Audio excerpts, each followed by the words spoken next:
There's a Dinosaur on the 13th Floor by Wade Bradford, illustrated by Kevin Hawks. "Welcome to the Shermore Hotel," said the bellhop. "You must be Mr. Snore.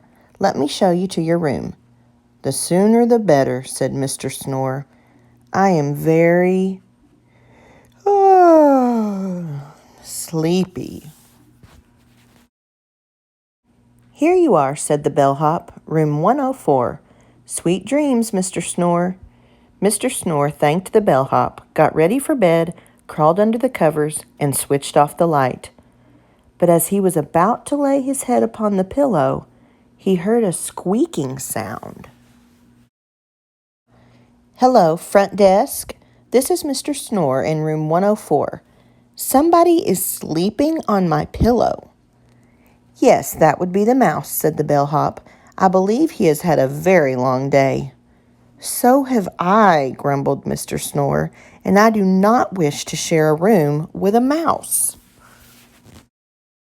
So the bellhop led Mr. Snore to a room on the 2nd floor.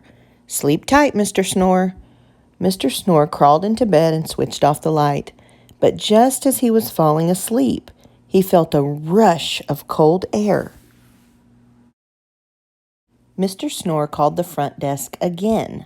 "Someone is hogging all the covers."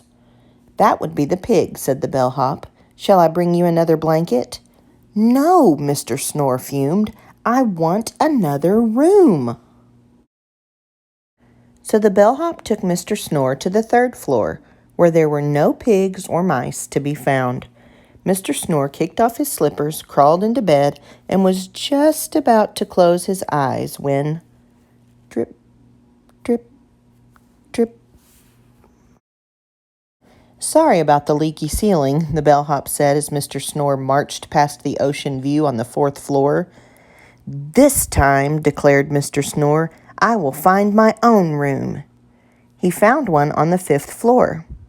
"I don't think you will like this room," whispered the bellhop, "unless, of course, you are fond of—" "Spiders!" cried Mr. Snore. "Quick," said the bellhop, "to the elevator." "How do you feel about bees?" asked the bellhop. "The same way I feel about spiders," said Mr. Snore. "Please skip the 6th floor."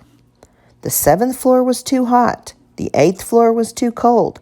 The 9th floor was just— "Giraffes!" cried Mr. Snore.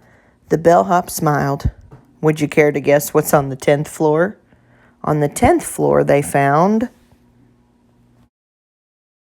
hamsters. "Where are the rest of the giraffes?" asked Mr. Snore.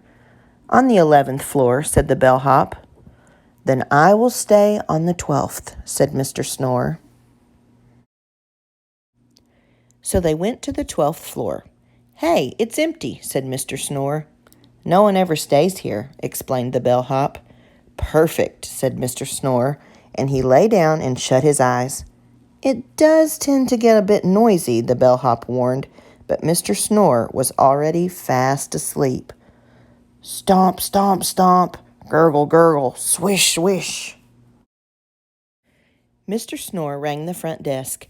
"I cannot sleep with all this noise. I'm going to find a room on the 13th floor." "Oh, dear no," said the bellhop. "On the 13th floor there is a—" Click! Mr. Snore did not wait to hear the bellhop's warning. He went up to the 13th floor. There were no mice, no pigs, no penguins, no snakes, no spiders, no dolphins, no bees, and no giraffes. Not even a hint of a hamster. Nothing but a giant room with a giant bed and a giant pillow.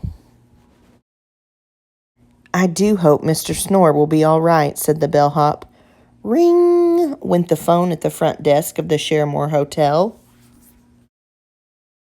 "Hello, this is the Dinosaur on the 13th floor.